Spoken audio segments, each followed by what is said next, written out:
దారులు ఉంటాయి. అట్లాగే ఇప్పుడు సైబర్ చీటర్లకి కొత్త కొత్త దారులు వెతుకుతున్నారు. ఏదో దారి తప్పిన పిల్లాడిలాగా మనం ఒక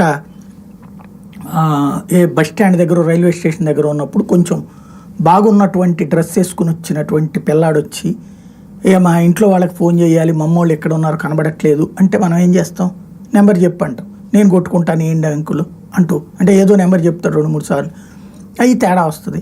ఒక్కసారి ఆంటీ ఒక్కసారి కొడతాను అనుకుంటే ఇట్లాగా మాట్లాడితే ఏమంటాం, ఇస్తాం, నెంబర్ కరెక్ట్దే ఇస్తారు, అక్కడ మాట్లాడుతున్నట్టు ఉంటుంది.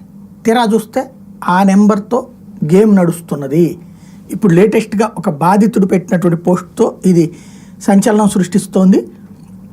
అతని చేతిలో మొబైల్ నెంబర్ మరియు పేరు రాసి ఒక స్లిప్ ఉంటుంది. మరియు అతను అందరితో ఏమంటాడంటే, దయచేసి దీనికి కాల్ చేసి పెట్టండి, ఇది మా మామ, నాన్న లేదా మా వాళ్ళ నెంబరు, మేము విడిపోయామని చెప్పి మిమ్మల్ని ఆ నెంబర్కి ఫోన్ చేయమంటారు. అతనికి ఫోన్ చేసినంటే మీ మొబైల్ హ్యాక్ అవుతుంది. ఆ తర్వాత మీ మొబైల్ డేటా అతనికి వెళ్తుంది. మీరు రైలు కోసం వేచి ఉంటారు.